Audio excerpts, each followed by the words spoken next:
Okay, quick music disclaimer here.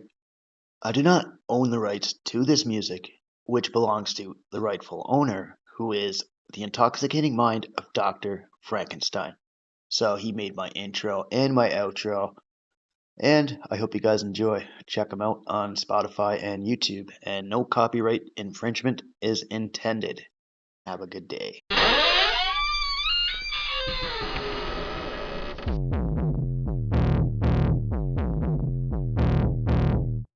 A clear choice of good versus evil, of right versus wrong.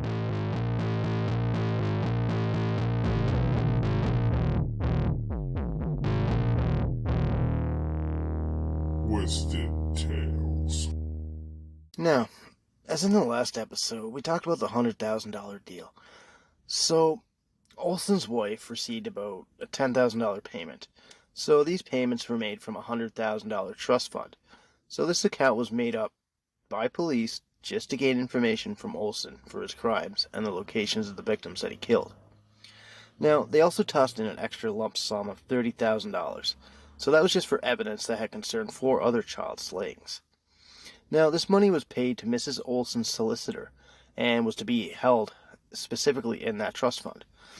So when information of the body's location would become, noticeable or whatever they learned about it, they would release the funds that would benefit Mrs. Olson and her child. So the British Attorney General, Alan Williams, he once told reporters, "To the best of my knowledge, $10,000 still remains in that account to this day." So Williams advised that $90,000 was already paid out, and that, the police matter and the RCMP officials will reveal further details regarding the trust fund and the money transferred at a later date.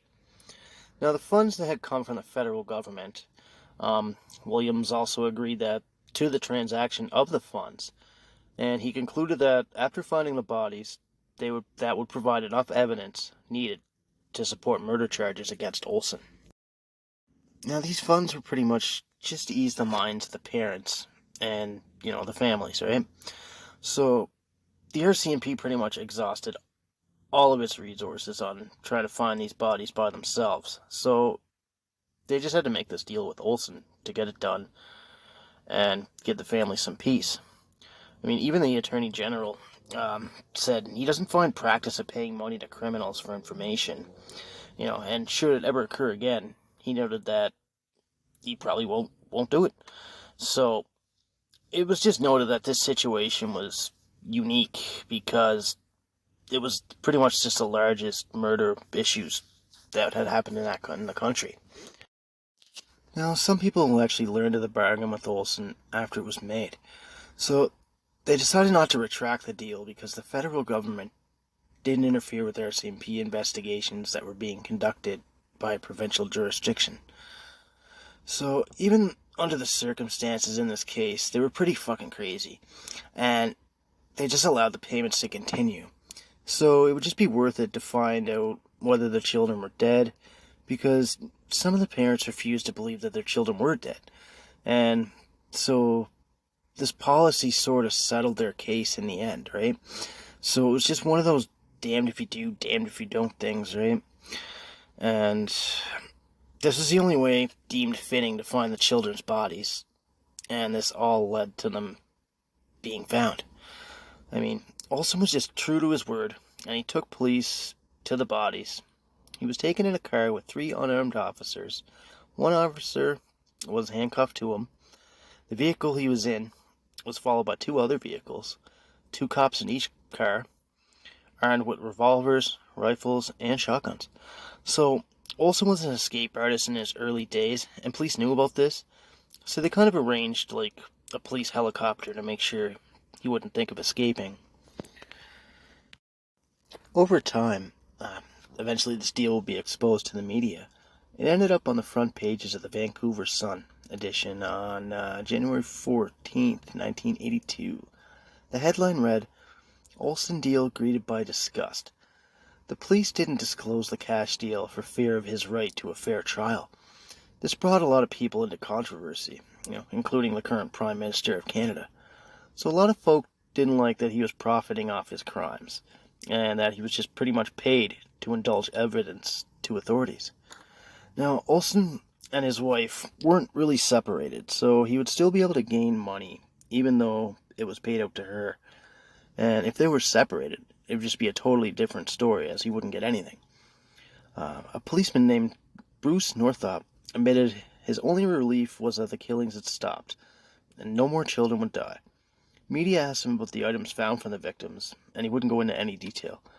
But others wondered how such an appalling deal could have been made to begin with.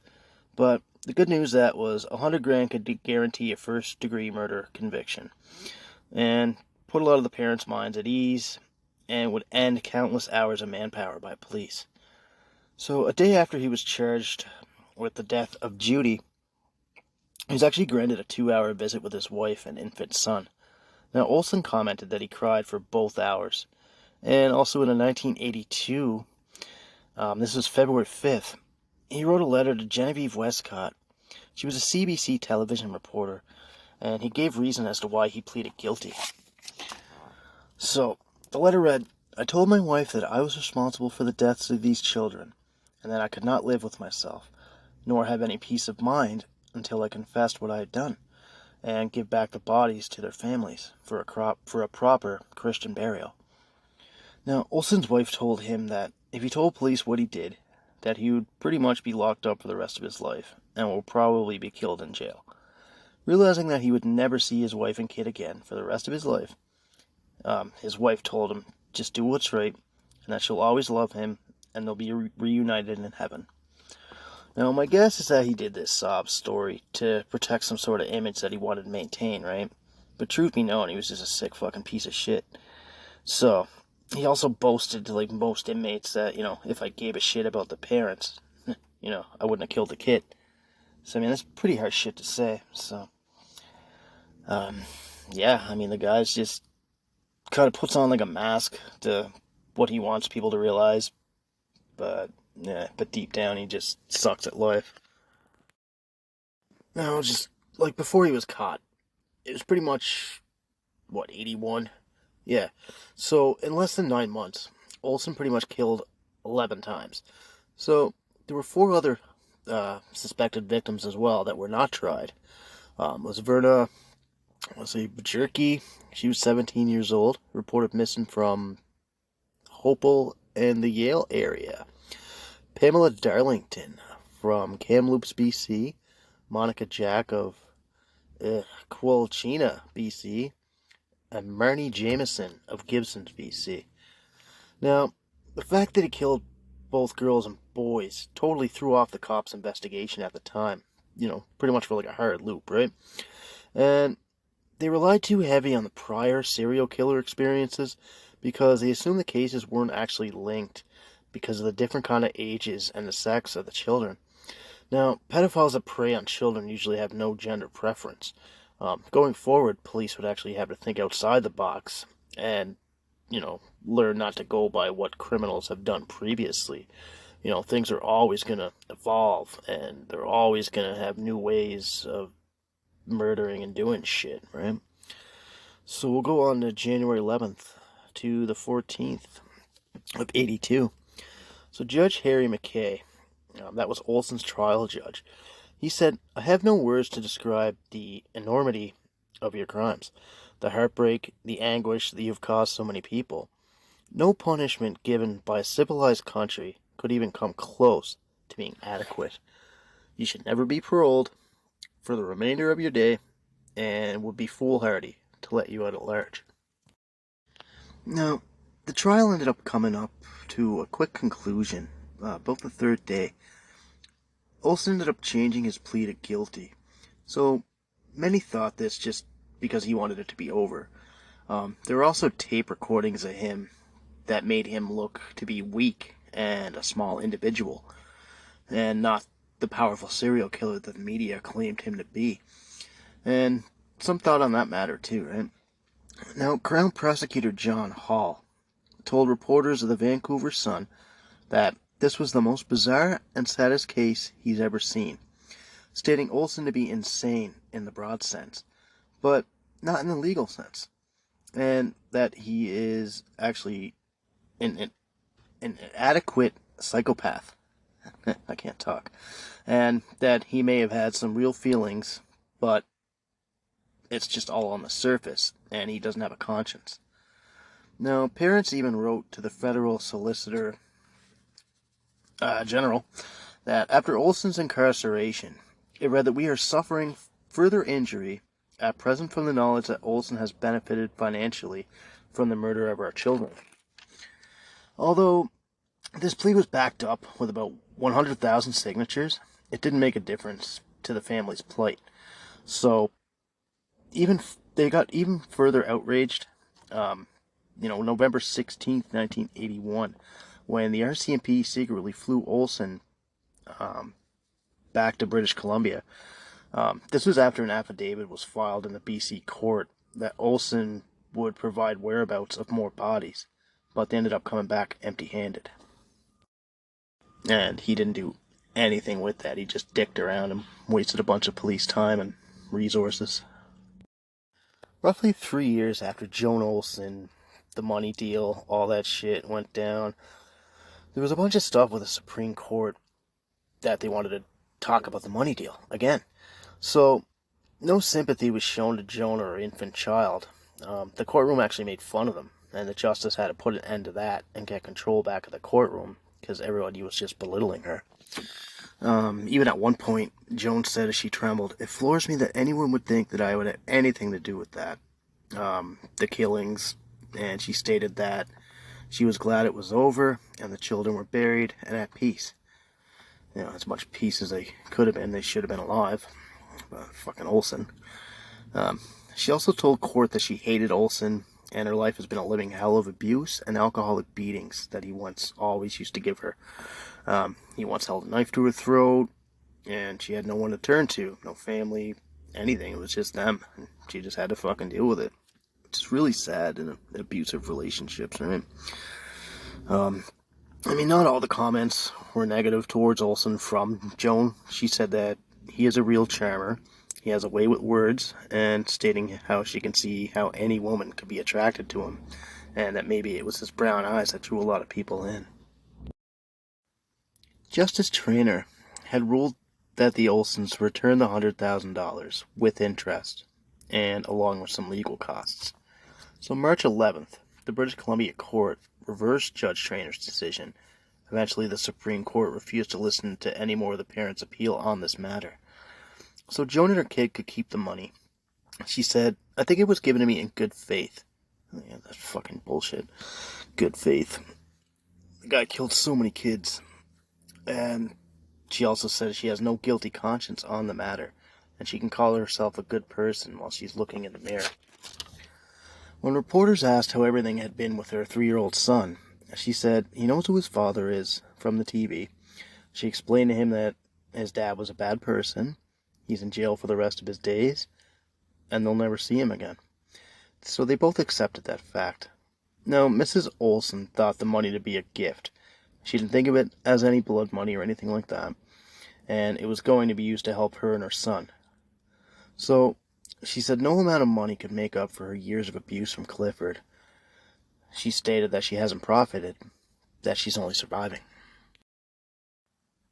And after all the info was gathered, everybody had all their minds made up that he would go to jail. He finally got what was coming to him. The judge fired down 11 life sentences. Clifford can now rot in jail. And eventually, even in jail, he bragged and praised about finding God, often saying that God has forgiven him, I've asked him for forgiveness, and that's the end of it. So March 11th in 97, Olson tried to use the faint hope clause. Now, this isn't a request for an early parole. And after serving 15 of his 25-year sentence, it would try to get him out early for parole. So this request was denied roughly in 15 minutes from the jury. So this clause will give murderers who have shown good behavior an opportunity for early parole. Yeah, because that's exactly what this world needs, is murderers and fucking lunatics back on the streets again. And this was amended in 1997, which made Olson the very last serial killer to ask for an early parole. Over time, Olson kept trying to get paroled, time and time again. But the courts had a head about them and denied him every time, stating that he's a high-risk, sexual sadist, narcissist, and if released, he will kill again. Now, after his third parole hearing, this was making it his final and last. Eventually, he came to terms with spending the rest of his time locked up in jail for all his fucking horrendous crimes. Now, this guy tormented and did the unthinkable to a lot of people. He tore families apart, and, after so often, people just started to forget about him. And this was the only time that he came to light, was back in the media when he started getting ill. And even though police eventually connected the dots to Olson's murders, it was just a shame that they didn't catch him sooner. Like, even under police surveillance, he committed a few murders before he was arrested. Now, finally, September 30th, 2011, our good friend here, Clifford Olson, died of natural causes after a brief illness at the hospital near the federal penitentiary in St. Anne de Plain. He was 71 years of age. He had terminal cancer, and, even just to stop and think for a second, this guy died of natural causes, unlike the people that he murdered. It was just terrible, it's shocking that no other inmate took him out, or, what have you. And Olson's last breath has definitely been a closure to most of the families. Sharon Rosenfeld, the mother to one of the victims, said the weight of Olson's actions hung around her neck like a heavy necklace for 3 decades, saying, now it will lighten up, and she's happy with his death. Even when he was moved to the hospital, the cancer had him so sick that he wasn't expected to live out the month. And even Raymond King, father to Raymond King Jr., was happy to hear about his death. And he'd been waiting for this since the day his 15-year-old son was abducted and killed, stating that he wanted this to be over 30-odd years ago. Now, others in the public claim that the justice system helped Olson become the monster that he eventually turned into. And I'm sure there's some truth to that. People adapt to their surroundings. Sometimes people's brains aren't wired right, and eventually they act out on these urges. So that's it, folks. That's all I got. I hope I covered everything enough for you guys. I love you guys, so stay safe, and it's only a few days left of the work week. Thanks for tuning in, and I hope you guys take care. Thank you so much.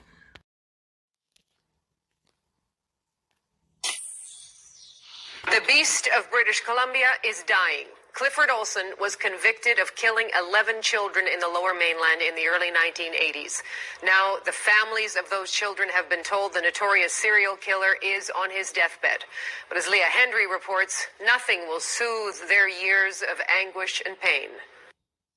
After 30 years of making sure Clifford Olson remained behind bars, Sharon Rosenfeld says she was caught off guard when she got the call from Corrections Canada that Olson has cancer and may die within days.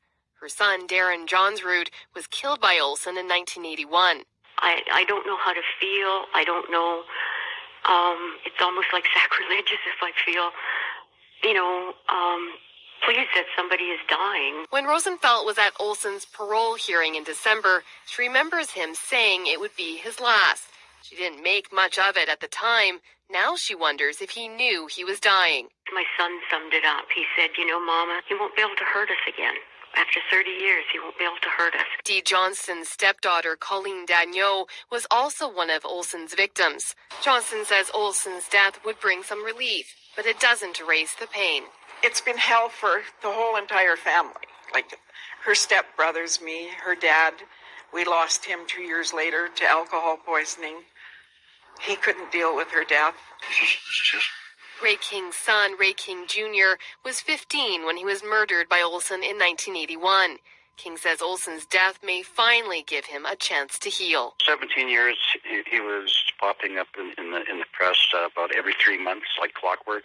Then he found other ways to insinuate himself into the limelight. I'm just sick to death of dealing with that man, quite frankly. King says he'll only be able to move on when he gets the call confirming Olson is really dead. Leah Hendry, CBC.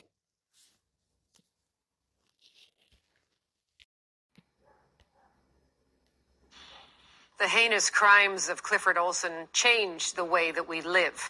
In the late 1970s, the Lower Mainland was an idyllic place to raise a family. And then children started to disappear and everything changed. As Kirk Williams tells us, you don't have to go far to find someone with a clear and chilling memory of that time.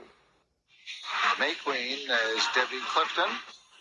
Life was simpler in the days before children started disappearing. Kids often went to school and came home without their parents.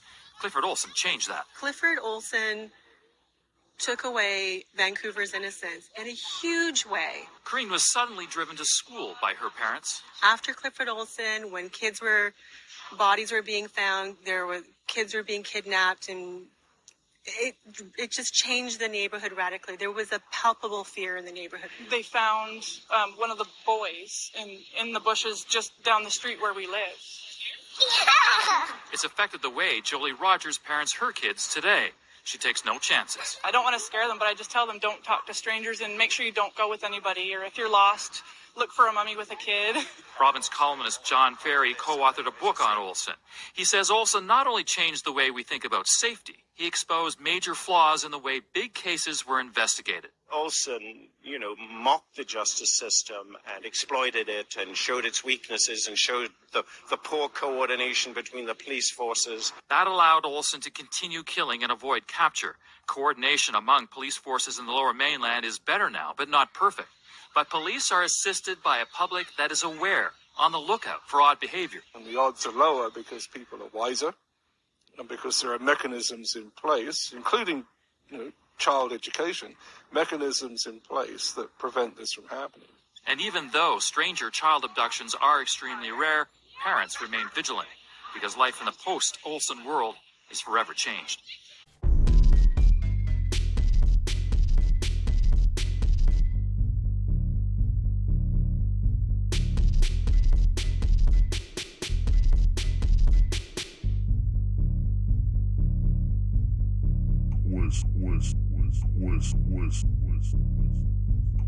Twisted Tales.